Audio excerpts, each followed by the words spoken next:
আরজিকর কাণ্ডে নয়া মোড়, লাল জামা পরা রহস্যময় ব্যক্তিকে নাম পরিচয় ফাঁস হতেই তোলপাড়।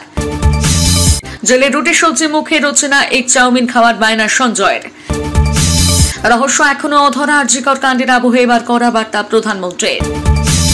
ওষুধের সঙ্গে বিচার চাই স্লোগান ও প্রেসক্রিপশনে আরজিকর কাণ্ডে বেনজির প্রতিবাদ চিকিৎসকদের। সরি তোমাকে খুন করলাম, মাকে হত্যার পর সোশ্যাল মিডিয়ায় ছবি সহ পোস্ট ছেলের। গরমের মাঝে ঝমঝমিয়ে বৃষ্টির রাতে ভিজবে দক্ষিণবঙ্গের এই 5 জেলা। খবর আবহাওয়া সূত্রে। আসছে বিস্তারিত খবরে।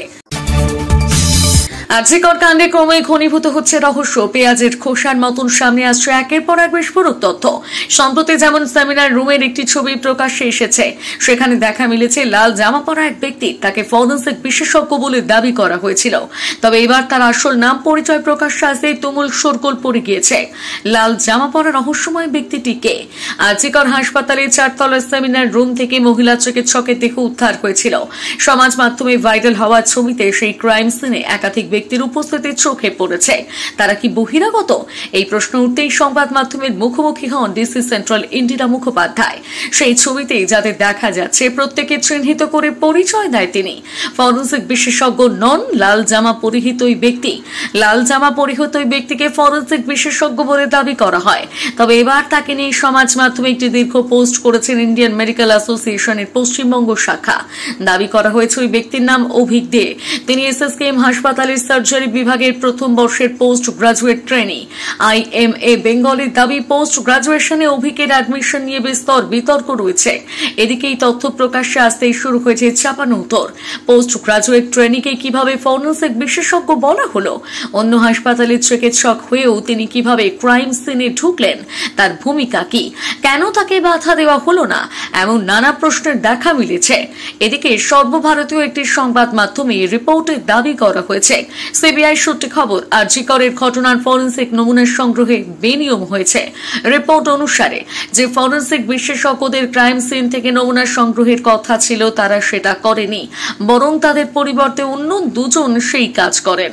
ইতিমধ্যে কেন্দ্রীয় তদন্তকারী সংস্থা তাদের বিষয়ে তথ্য সংগ্রহ করছে বলে দাবি করা হয়েছে প্রতিবেদনে।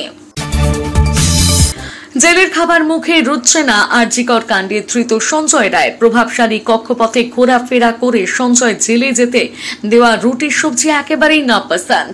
তাই নিয়ে রাগারাগিও করছেন তিনি। জেল সূত্রে জানা গিয়েছে সঞ্জয় ডিম চাউমিন খাওয়ার বায়না করছেন। তাই নিয়ে জেলকর্মীর সঙ্গে তার সামান্য কথা কাটাকাটিও হয়েছে।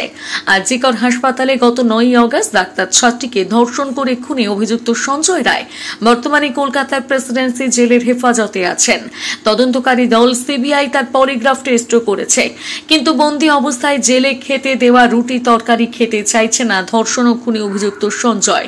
জেল কর্তৃপক্ষ কর্মীদের তিনি বলেছেন রুটি তার মুখে রোচে না, তার জন্য আলাদা করে এগ চাউমিনের ব্যবস্থা করতে। কিন্তু জেলে বন্দীদের খাবারের বিষয়ে নির্দিষ্ট একটি তালিকা আছে। সেই মতো সকাল থেকে সন্ধ্যা পর্যন্ত নিয়ম মেনে খেতে দেওয়া হয় সকলকে।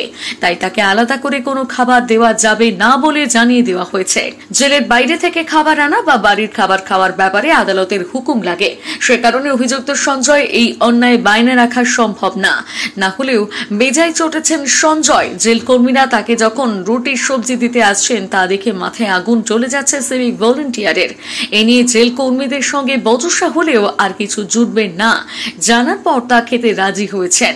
সূত্রটি আরও জানিয়েছে, সিবিআই হেফাজত থেকে প্রথম যেদিন সঞ্জয় জেলে এসেছিলেন সেদিন থেকেই নানান রকম বায়না ধরেছেন তিনি। জেলকর্মীদের বলেন তাকে অতিরিক্ত সময় ঘুমোতে দিতে হবে, কিন্তু তাতেও রাজি না হওয়ায় তাকে বিড়বিড় করে কিছু কুকথা বলতেও শোনা যায়। কয়েকদিনের মধ্যে অবশ্য জেলের জল খেয়ে সোজা হয়ে গিয়েছেন সঞ্জয়। নারীদের নিরাপত্তা অত্যন্ত জরুরি বিষয়। আমি আবার সব রাজ্য সরকারকে বলবো, নারীদের ওপর অত্যাচারের ঘটনা অমার্জনীয়। যারাই দোষী তাদের যেন ছাড় না দেওয়া হয়। আরজিকর কাণ্ডে এই আগে মহারাষ্ট্রের জলগাঁওতে লাখপতি দিদির সম্মেলন থেকে নারী নির্যাতনের বিরুদ্ধে ব্যবস্থা গ্রহণের বার্তা দিয়েছিলেন প্রধানমন্ত্রী নরেন্দ্র মোদী। ফের একবার নারী নির্যাতন ইস্যুতে বার্তা পাঠালেন প্রধানমন্ত্রী। মহিলাদের উপর নির্যাতনের ঘটনার বিচার ব্যবস্থা দ্রুত করতে হবে বলে মন্তব্য করেন তিনি। তিনি। প্রধানমন্ত্রী বলেন, আজ মহিলাদের উপর অত্যাচার, শিশুদের নিরাপত্তা সমাজে উদ্বেগের বিষয় হয়ে উঠেছে। মহিলাদের নিরাপত্তার জন্য দেশে অনেক কড়া আইন আনা হয়েছে, কিন্তু এটা আরো সক্রিয় করতে হবে। মহিলাদের উপর অত্যাচারের ক্ষেত্রে যত তাড়াতাড়ি সিদ্ধান্ত নেওয়া হবে, অর্ধেক জনসংখ্যার মানুষ তত বেশি নিরাপত্তার নিশ্চয়তা পাবেন। সুপ্রিম কোর্টের 75 বছর পূর্তি উপলক্ষে দিল্লিতে আয়োজিত একটি ইভেন্টে বক্তব্য রাখেন প্রধানমন্ত্রী। সেখানে তিনি আরো বলেন, দেশে মহিলাদের নিরাপত্তা নিয়ে একাধিক আইন আছে। 2019 সালে ফার্স্ট ট্র্যাক কোর্ট আইন পাশ হয়, জেলা নজরদারি কমিটির গুরুত্বপূর্ণ ভূমিকা পালন করে। আমাদের নিশ্চিত করতে হবে যে এই কমিটিগুলো যাতে আরো শক্তিশালী করা যায় এবং মহিলাদের নিরাপত্তা সংক্রান্ত মামলা দ্রুত রায় ঘোষণা করা যায়। এদিকে ধর্ষণ বিরোধী আইন করা আইন নিয়ে তৈরি আর্জি জানিয়ে ফের প্রধানমন্ত্রীকে চিঠি দিয়েছেন মুখ্যমন্ত্রী। চিঠিতে দোষীদের দৃষ্টান্তমূলক শাস্তির সংস্থান সহ আইন তৈরি ছাড়াও নির্দিষ্ট সময়ের মধ্যে চার্জ গঠন করে ট্রায়াল শুরুর কথাও বলেছেন মমতা বন্দ্যোপাধ্যায়। এর আগে তৃণমূল ছাত্র পরিষদের প্রতিষ্ঠা দিবসের মঞ্চ থেকে বিধানসভার করা ধর্ষণ বিরোধী আইন আনার কথা ঘোষণা করেছিলেন মমতা বন্দ্যোপাধ্যায়। কলকাতার আরজিকর মেডিকেল কলেজের ঘটনার 21 দিন কেটেছে। বিচারের দাবিতে এখনো প্রতিবাদ অটুট। চিকিৎসক থেকে নাগরিক সমাজ পথে নামছে। এই প্রেক্ষিতে রায়গঞ্জের এক চিকিৎসক প্রেসক্রিপশনে ওষুধ এবং পরামর্শ লেখার পর বিচার চাই লেখা স্ট্যাম্প মারছেন। লাল রঙের ওই স্ট্যাম্পে গোল করে লেখা আরজিকর বিচার চাই, অপরাধ চক্রের বিনাশ চাই। মাঝে মাঝে ইংরেজিতে লেখা উই ওয়ান্ট জাস্টিস। ইতিমধ্যে সমাজ মাধ্যমে ভাইরাল চিকিৎসকের একটি প্রেসক্রিপশনের ছবি। দেবব্রত রায় নামে ওই চিকিৎসকের দাবি তিনি একা নন, তার মতো বিচার চেয়ে আরো কয়েকজন চিকিৎসক প্রেসক্রিপশনে ওই রকম স্ট্যাম্প ব্যবহার করবেন। উত্তর দিনাজপুরের রায়গঞ্জের উকিলপাড়া এলাকায় চিকিৎসক দেবব্রত চেম্বার। সেখানে তার কাছে যে রোগীরা যাচ্ছেন তাদের জন্য লেখা প্রেসক্রিপশনে রয়েছে আরজিকর কাণ্ডের বিচারের কথা। এছাড়াও একটি স্বনামধন্য সংবাদ মাধ্যমে চিকিৎসক বলেন, এটি আমার নীরব প্রতিবাদ। তিনি আরো বলেন, রাজ্য জুড়ে আরজিকরের ঘটনার প্রতিবাদের সরব সবাই। আরজিকরে চিকিৎসকের খুনের কথা আর কারো অজানা নয়। একজন উদীয়মান তরুণী চিকিৎসককে অন ডিউটি অবস্থায় যেভাবে মেরে ফেলা হলো এবং তার উপর যে নৃশংস অত্যাচার চলছে তার বিচার হোক শীঘ্রই। পাশাপাশি তদন্ত প্রক্রিয়ায় গতি নিয়ে প্রশ্ন তুলেছেন ওই চিকিৎসক। তিনি জানান, ঘটনার পর 20 দিন কেটে গিয়েছে, তারপরেও তদন্তে কোনো পজিটিভ দিক দেখতে পাওয়া যাচ্ছে না। এতে তিনি হতাশ এবং বিরক্ত। রায়গঞ্জের ওই চিকিৎসক জানাচ্ছেন, আরজিকরের ঘটনার পর যেভাবে আন্দোলন চলছে তার সঙ্গে তার মতো অন্যান্য চিকিৎসকও রয়েছেন। চিকিৎসকেরা সকলে শঙ্কিত। প্রেসক্রিপশনে বিচার চাই স্ট্যাম্প দেওয়া নিয়ে দেবব্রত বলেন, আমি একটি প্রতিবাদের মাধ্যমে ঠিক করেছি।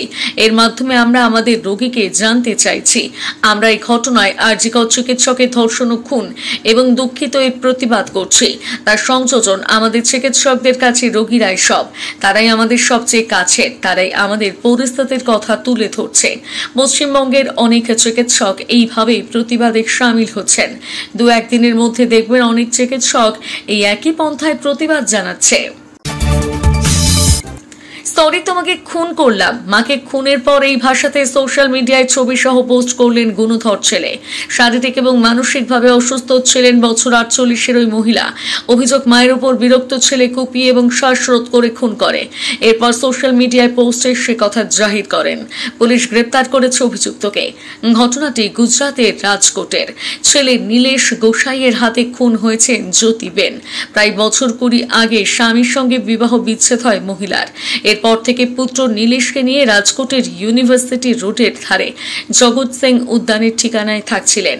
পুলিশ সূত্রে আরও জানা গিয়েছে, স্বামীর সঙ্গে বিবাহ বিচ্ছেদের পর থেকে অন্য সন্তানদের সঙ্গে জ্যোতিবেনের যোগাযোগ ছিল না।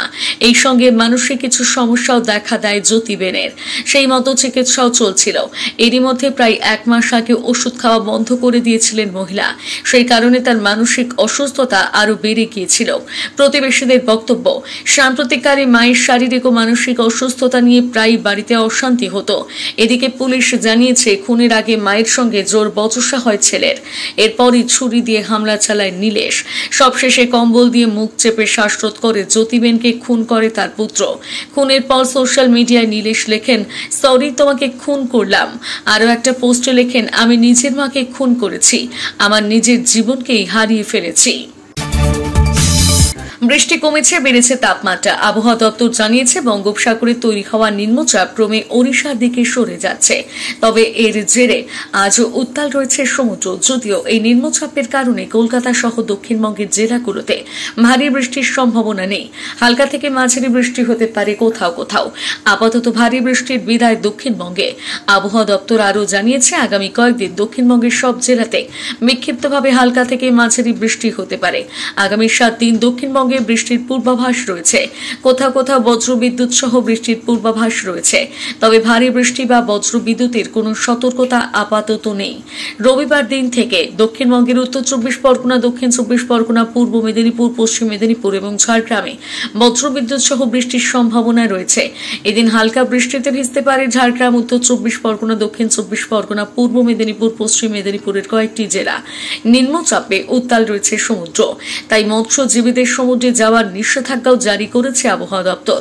আপাতত ভারী বৃষ্টি না হলেও আগামী কয়েকদিন দক্ষিণবঙ্গের জেলায় জেলায় হালকা বৃষ্টি, বজ্রবিদ্যুতের পূর্বাভাস রয়েছে। আগামী 24 ঘন্টায় কলকাতা সংলগ্ন এলাকায় আকাশ পরিষ্কার থাকবে, সেভাবে বৃষ্টির পূর্বাভাস নেই। নগরীর সর্বোচ্চ তাপমাত্রা থাকতে পারে 34 থেকে 35 ডিগ্রি সেলসিয়াসের আশেপাশে। উত্তরের আবহাওয়া, উত্তরবঙ্গের জেলাগুলোতে তাপমাত্রা বৃদ্ধি পেয়েছে। আপাতত উত্তরের কোথাও ভারী বৃষ্টির সম্ভাবনা নেই। আগামী 7 দিন উত্তরবঙ্গে প্রায় সব জেলাতেই হালকা থেকে মাঝারি বৃষ্টি হতে পারে। আজও আগামীকাল দক্ষিণবঙ্গ, দার্জিলিং, জলপাইগুড়ি, কোচবিহার, কালিম্পং এবং আলিপুরদুয়ারে বজ্রবিদ্যুৎ সহ বৃষ্টির সম্ভাবনা রয়েছে। খবর শেষ হলো।